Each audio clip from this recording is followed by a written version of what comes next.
Prej çudive të kopracëve. Një mësues thot: "Në fillim të punës si mësues, kam punuar në një fshat.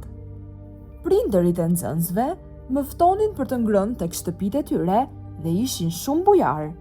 Një ditë erdhi tek unë një nxënës dhe më tha se babai i tij më ftonte për të ngrënë drek në shtëpinë e tyre, kështu që unë e pranova ftesën e tij.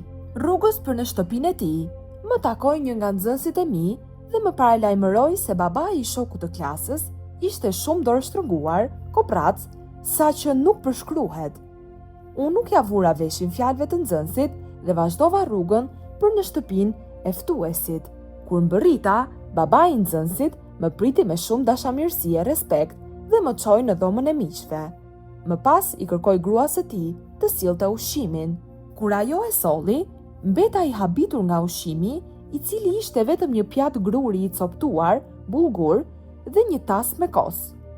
Babai i nxënësit më tha: "Urdhëro, profesor, mua nuk më pëlqen bullguri dhe nuk e ha fare."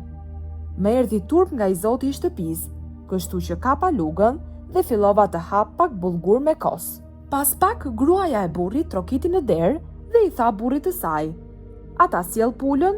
Ai u përgjigj: "Jo, ne ende po hajmë bullgur." Isha shumë i uritur, ndaj i thash atij: "Lërini ta sjell pulën." Ai më hodhi një vështrim të ashpër dhe nuk foli. Menjëherë pas kësaj, gruaja trokiti përsëri në derë dhe tha: "A ta sjell pulën?" Ai tha: "Jo, duro dhe pak."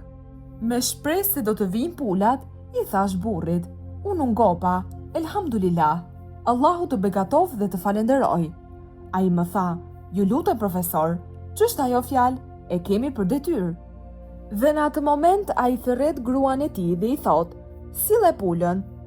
Në fakt u habita dhe u çudita shumë dhe thash me vete: "Tani, pasi u mërzitëm duke pritur, po vjen pula?" Por habia ime ishte më e madhe kur pash gruan e kopracit duke sjell pulë të gjallë në dhomë dhe pula filloi të haj kokrat e bullgurit që kishin mbetur në tryez. I dërguari i Allahut, paqja dhe bekimet e Allahut qofshin mbi të dhe mbi familjen e tij, ka thënë: "Kopraci është larg Allahut, larg njerëzve dhe afër xhehenemit."